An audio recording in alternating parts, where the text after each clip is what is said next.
The wagon jolted to a stop at the edge of the timberline, and Clara's fingers tightened on the wooden seat as the driver cleared his throat and muttered, "This is where I leave you."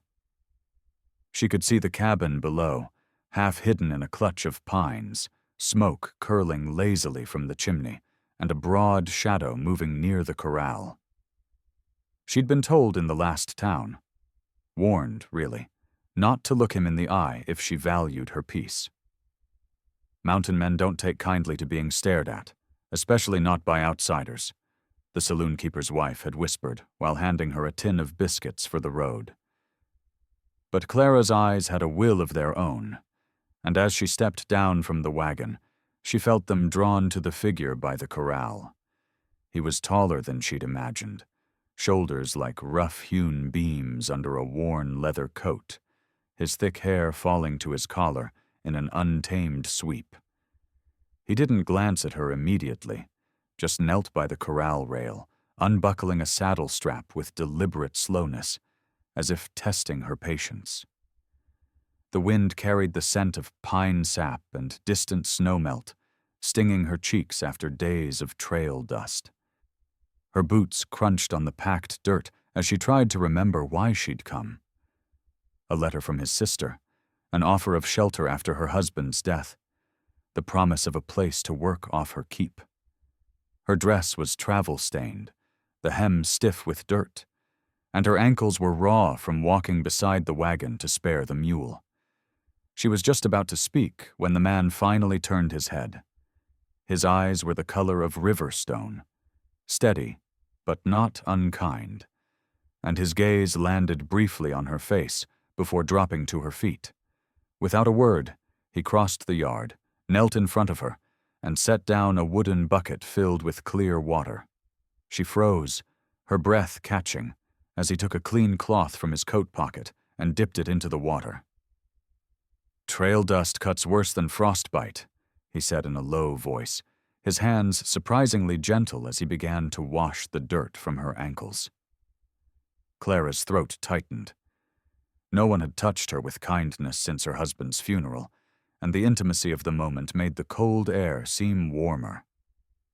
She didn't dare speak, afraid her voice might break, but she realized she was looking straight into his eyes now, and he wasn't looking away. Clara's skin still tingled from the warmth of his hands as he wrung out the cloth and set it on the rim of the bucket, his gaze drifting to the tree line as though listening for something she could not hear. The mountains seemed to press closer here, the pines tall and still, their shadows pooling over the yard like watchful sentries. "You'll sleep in the loft tonight," he said at last, his voice carrying a weight that made her nod without question. "And you'll keep the lamp low. No fires after dark unless I say." She wanted to ask why, but thought better of it. There was something in his tone that warned her against curiosity. He lifted the bucket and carried it toward the cabin, moving with the quiet efficiency of a man who had lived alone too long. She followed, her boots sinking into the soft earth, and felt the prickle of unseen eyes between the trees. The air seemed sharper now, each breath tasting faintly of wood smoke and the metallic bite of cold. Inside, the cabin smelled of cedar and coffee grounds, the walls lined with shelves of tools, jars of dried herbs, and a few leather-bound books whose spines were cracked from use. He set the bucket down near the hearth, then straightened and looked at her again, not with suspicion, but as though weighing something in his mind. "Name's Eli," he said finally. "You're Clara, I know." That startled her. She had never given her name. He must have seen her confusion because he added, "Your husband's brother passed through 2 winters ago. Spoke of you." Her stomach tightened. Henry had spoken of her here, in this cabin, to this man she was now living under the roof of. Eli pulled a blanket from a peg and handed it to her, his fingers brushing hers briefly. "Stay close to the cabin until I tell you otherwise. There's been movement in the high pass, not the kind you want to meet alone." She swallowed, the unease in his words settling heavy in her chest. "Animals?" she asked, trying to keep her voice steady. His eyes flicked to the window, where the last light of day was bleeding out behind the peaks. "Some have 2 legs," he murmured. Then, with no more explanation, he pushed open the door to the loft ladder and gestured for her to climb. As she ascended, she glanced back and caught him still watching the dark edge of the forest, his jaw set, as if he expected something, or someone, to step out of it before the night was over. Clara woke to the muffled crunch of snow beneath boots. For a moment, she thought it was a dream, the faint sound threading through the quiet of the loft. But then she heard it again. Slow, deliberate steps circling the cabin. She held her breath, the chill seeping through the quilts as her ears strained. Below, she heard the whisper of movement. Eli was awake. The floorboards groaned under his weight, then the faint metallic click of a rifle being readied. She eased to the edge of the loft and peered down. Eli stood at the window, his broad shoulders stiff beneath his shirt, the barrel of his rifle angled toward the frost-glazed glass. His voice, low and certain, broke the silence. "Stay where you are, Clara." She froze, her fingers clutching the quilt. Outside, the moonlight spilled silver over the yard, picking out dark shapes against the snow. It wasn't just one set of prints. There were several, each distinct, weaving toward the cabin from different directions. Whoever they were, they'd been careful not to approach directly. Until now. One shadow broke from the tree line and moved with a fluid, almost animal grace toward the shed. Eli's jaw tightened. He moved from the window and crossed to the door with silent steps, every movement precise. When he cracked it open, the cold bit into the room, carrying with it a faint scent of smoke and something sharp, burned pine pitch. Clara's heart hammered.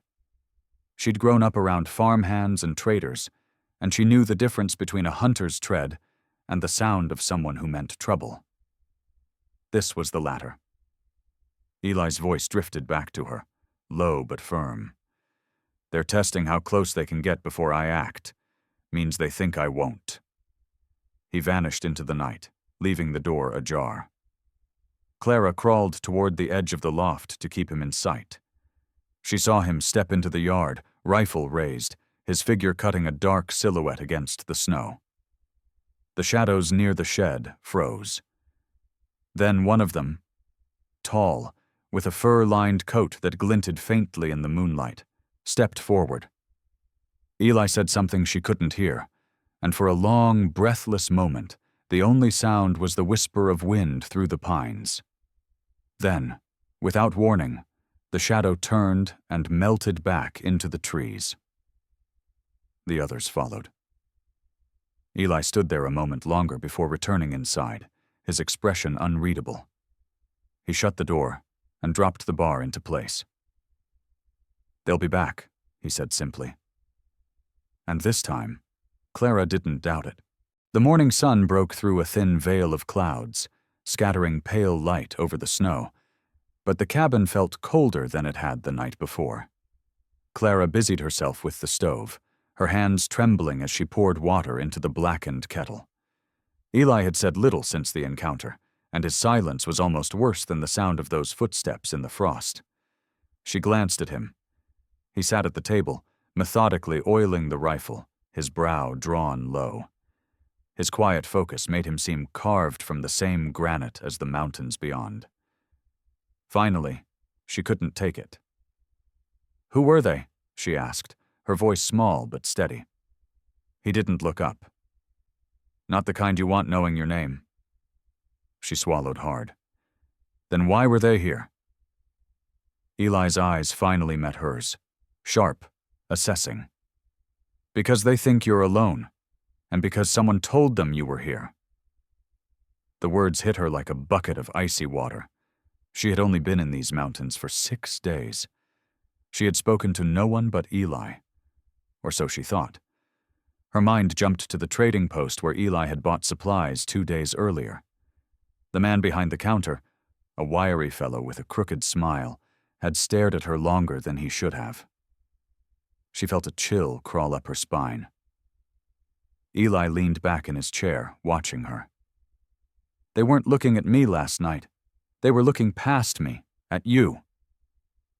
The kettle began to whistle, but Clara barely noticed. Her pulse pounded in her ears. "Why?" she whispered. Eli stood and crossed the room, his boots silent on the worn planks. "Because someone believes you belong to them," he said, "and men like that don't care if they're right." The kettle shrieked and she flinched, but Eli reached past her to pull it from the stove. His presence was steady, grounding, even as the air between them felt weighted with unspoken danger. He poured the steaming water into a tin cup and set it in front of her. "Drink. We've got work to do before dark." She frowned. "What kind of work?" He met her gaze without blinking. "Setting a trail they won't follow." Before she could ask what that meant, a faint sound reached them. A slow, deliberate knock at the door. Both froze. 3 knocks. Pause. 2 more. Clara's breath caught. She recognized that rhythm. It was the same one her father used to use when returning home late. And her father had been dead for 5 years. Eli's hand went to his rifle, his voice low. "Stay behind me." The cabin seemed to shrink as the echo of the knocks faded into the cold morning air. Clara's breath formed little clouds as she instinctively stepped back, her eyes locked on the wooden door as though it might splinter open at any second. Eli moved with the precision of a predator. Silent, deliberate, his rifle balanced loosely in one hand while the other reached for the latch. "Don't speak," he murmured without turning his head. Every nerve in Clara's body screamed at her to run, but her feet were rooted to the floor. The second his hand touched the iron latch, the knocking came again. 3 slow knocks, a pause, then 2 more, mimicking the pattern she thought belonged only to her father. The sound was soft, deliberate, almost intimate. Eli's jaw tightened. In one smooth motion, he flung the door open, rifle raised. The man standing there was not what Clara expected. He was tall but thin, his frame wrapped in a tattered buffalo hide coat, frost clinging to his beard and hair like pale moss. His eyes, dark, sharp, and familiar, locked on hers instantly, ignoring Eli entirely. "Clara Mayfield," he said in a voice that was both gentle and heavy, with something unspoken. "Your father sent me." The world tilted beneath her. Her father had been dead for half a decade. "That's not possible," she whispered, but her voice trembled more from the certainty in the man's eyes than from the cold. Eli stepped forward, the rifle's barrel rising between them like a warning. "You've got one breath to explain who you are before I send you back down the trail." The stranger's gaze flicked to Eli, assessing him with the casual wariness of a man used to sizing up danger. "Name's Jonas Cade. I rode with her father. He made me promise, if he fell before she was safe, to find her and bring her something." Slowly, he reached into his coat. Eli's grip on the rifle tightened. "Easy," he warned. Jonas withdrew a small leather pouch, worn and darkened with age, and tossed it onto the table inside. It landed with a muted thud. "That's his," Jonas said. "And it's why those men were here last night." Clara's eyes fell to the pouch. She recognized the stitching, the faint smell of her father's pipe smoke clinging to the leather even after all these years. But before she could reach for it, Eli's voice cut through the moment. "Close the door, Clara." His tone wasn't angry. It was urgent, and when she looked up, she saw why. Over Jonas's shoulder, down the snow-covered slope, 3 riders were coming. and they weren't coming slow. The wind cut sharp as knives across the clearing, carrying with it the distant, deliberate crunch of hooves on snow. Clara's breath caught in her throat as she froze on the cabin's porch, one hand still clutching the worn wool shawl Eli had wrapped around her. He was already moving, quiet but quick, his boots making no more sound than a fox on the hunt.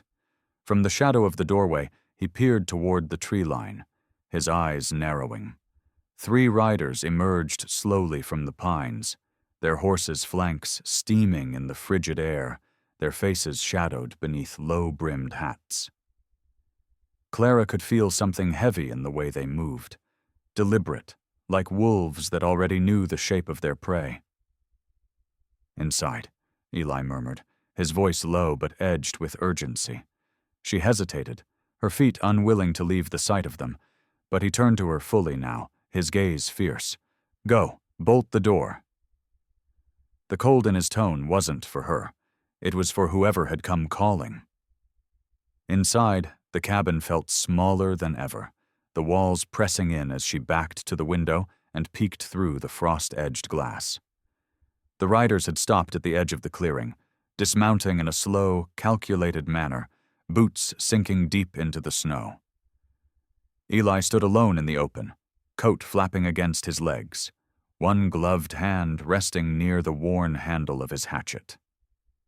The tallest of the 3, a man with a gray beard and eyes like a hawk, stepped forward. Clara couldn't hear their words, but she could see the stiffness in Eli's shoulders, the way he shifted his weight just enough to be ready for whatever came next. Then, one of the others, a wiry man with a scar cutting across his cheek, jerked his chin toward the cabin. The gray-bearded leader followed the motion with his eyes, lingering on the window where Clara's breath had just fogged the glass. Eli moved subtly, stepping sideways to block their view, his frame a wall of stubborn defiance.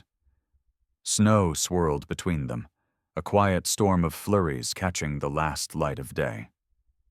Whatever this was, it wasn't a friendly call. Clara's hands gripped the windowsill so tight her knuckles went white. She had no idea who these men were, but the air between them felt like a rope pulled taut, one wrong word away from snapping. Then, the tall one said something that made Eli's head tilt, just slightly. He didn't flinch. He didn't answer.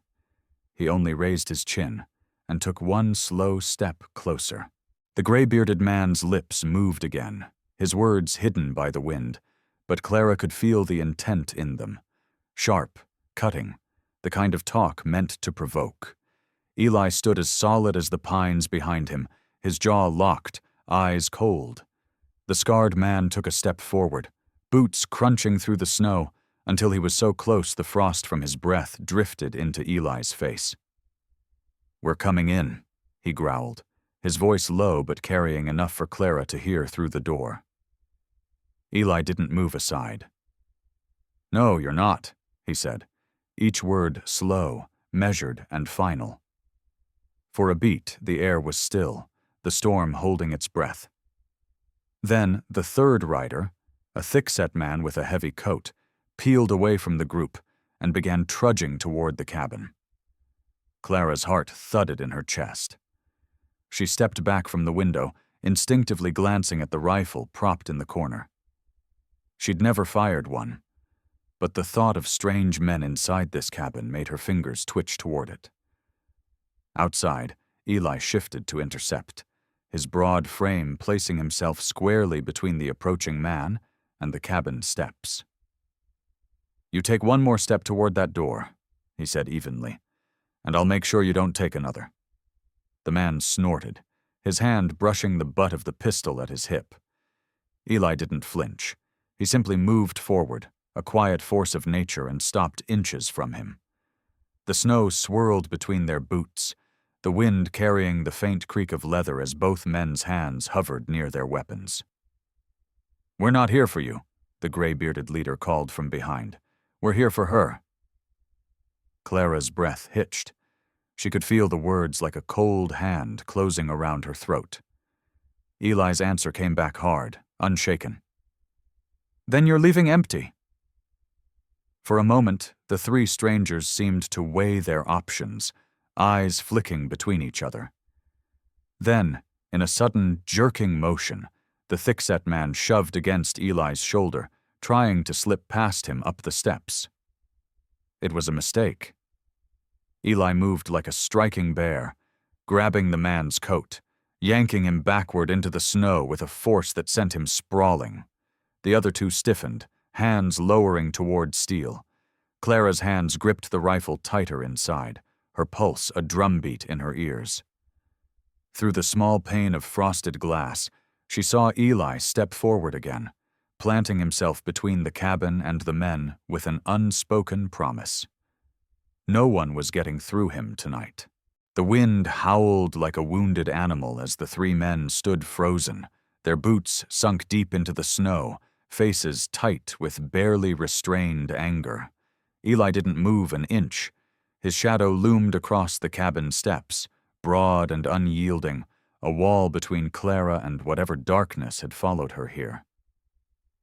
The gray-bearded leader finally broke the silence, stepping forward just far enough for Clara to see the deep lines etched into his face, the kind carved by both age and cruelty. "You think you know who you're protecting?" he said, his voice sharp as splintered ice. "She's been marked. That woman inside, she shamed the wrong people. They sent us to bring her back." Eli didn't so much as blink. "No one sends men to my door," he said. "Not for her, not for anyone." But the words, "marked" and "bring her back," lodged themselves in Clara's chest like cold steel. She gripped the edge of the window, pressing her ear to the frosted pane, desperate to hear more. The leader's eyes narrowed. "She left debts unpaid, stole something sacred." He gestured toward the cabin with a jerk of his chin. "And if you're hiding her, you're already part of it." The storm shifted then, flinging snow in their faces, and for a second Clara thought she'd misheard. Sacred? She didn't have anything sacred. Nothing but the clothes on her back and the dust of her past. She tried to search her memory, to think of anything they could mean, but Eli's voice cut through her thoughts. "If she took something," he said, his tone low and dangerous, "it must have been worth more than the cowards who sent you." The insult was deliberate, meant to sting, and it worked. The thick-set man Eli had thrown down earlier surged forward again, but the leader flung out an arm to stop him. The pause was brief, but in that stillness, Clara caught sight of something she hadn't noticed before. A dark leather pouch tied to the leader's belt, stamped with a strange circular symbol. A memory struck her like lightning. She had seen that same symbol once, burned into a wooden medallion that had been pressed into her palm years ago by an old woman with eyes like the sky before a storm. The woman had whispered one thing: "Never let them take it." Clara's hand flew to her pocket. It was still there, the small medallion warm against her skin even in the biting cold. Her pulse quickened. Whatever these men were here for, she had just realized they weren't going to leave without it. Eli didn't need to turn around to know Clara was just behind the door, listening. He could feel her fear, sharp, restless, and trembling through the wood. The three men outside shifted impatiently, snowflakes catching in their beards, eyes darting between one another like wolves waiting for the Alpha's signal. The leader's hand dropped to the leather pouch at his belt, the strange circular mark on it catching what little light broke through the storm. "We're not leaving without it," the man said, his tone dark with finality. "You know what happens when someone keeps what isn't theirs." Eli tilted his head, his eyes narrowing. "You're assuming it belongs to you." His voice was calm, but Clara saw the way his shoulders had tensed, the way his hand hovered near the hunting knife strapped to his thigh. Her own heart pounded against her ribs as her fingers clenched around the small medallion in her pocket. She had carried it for years, never knowing exactly why it mattered, only that it had been given to her with a warning she never forgot. Never let them take it. The old woman's voice echoed in her mind. The leader took a step closer, his boots crunching in the snow. "That piece you've got," he said loud enough now for Clara to hear clearly, "isn't just a trinket, it's a seal, an oath made in blood. It ties you to the land, and to the people who once bled for it. Without it, they have no claim. With it," he smiled coldly, "with it, they have everything." The truth hit Clara like a sudden gust. This wasn't about her past mistakes, or any debt she owed. This was about the medallion. And somehow she was holding the last thing standing between these men and a piece of land that had likely been in Cherokee hands for generations. Eli's voice was quiet but deadly when he finally spoke. "Then you've come all this way for nothing." The leader's smile vanished, replaced by a sharp, ugly glare. "Think about this, Mountain Man. You protect her. You're protecting every enemy we've ever had." Clara swallowed hard, knowing the choice Eli faced could cost them both their lives. For a long, tense moment, the only sound was the storm pressing against the world. Then Eli moved, not toward them, but toward the cabin door. He opened it just enough to slide inside, shutting out the wind. His eyes found hers immediately. "You still have it?" She nodded, unable to speak. He stepped closer, his voice low but firm. "Then you and I are going to make sure it never leaves this cabin, no matter what we have to do." The storm had thickened, a white curtain swallowing the world beyond the cabin. Clara stood by the window, watching the shadowed figures outside shift restlessly, their outlines blurred by blowing snow. Eli moved with quiet purpose, setting the rifle on the table, checking the knife at his hip, and glancing toward the old hunting bow propped in the corner. "When I open that door," he said in a low voice, "they'll rush me. You stay low. If anyone makes it inside, you grab the poker from the fire and you don't hesitate." Clara's throat tightened. "You can't fight all three." Eli's eyes locked on hers, steady and unshaken. "I won't need to fight all three." He moved to the door and unlatched it, letting it blow wide. The wind roared in, carrying with it the three men, charging through the snow like wolves. The first one lunged, but Eli stepped aside, letting him stumble into the doorframe before driving his fist into the man's jaw. The second came from the side, knife raised, but Eli swung the butt of his rifle hard into his ribs. The man crumpled into the snow, gasping. The leader didn't come in swinging. He circled, boots crunching, eyes locked on Clara inside the cabin. "Give me the medallion, girl, and I'll let him live!" Clara gripped it in her fist so hard the edges bit into her skin. "You'll have to kill me first," she said, her voice shaking but loud enough to carry over the wind. The leader's mouth curved into a cruel smile. "That can be arranged." He lunged forward, but Eli was already moving. With a roar, he tackled the man into the snow, their bodies rolling in a violent blur. The leader's knife flashed, catching Eli across the arm, but Eli didn't stop. His fist crashed into the man's face once, twice, until the knife fell from his hand. The other two, still staggering from their earlier blows, decided they'd had enough. One clutched his ribs, the other spat blood, and both disappeared into the swirling storm, leaving their leader bleeding in the snow. Eli yanked him up by the collar, eyes cold as steel. "If you ever come near her again, I won't stop at scaring you." Then he shoved him away, letting him stumble off into the white void. Inside, Clara closed the door, her hands still trembling around the medallion. Eli stepped in, his breath ragged, snow melting in his hair and beard. "It's safe," he said simply. Clara looked at him, the weight of what he'd risked for her pressing into her chest. She opened her hand, the medallion lying warm against her palm. "Then it stays here," she whispered. Outside, the storm swallowed every trace of blood in the snow,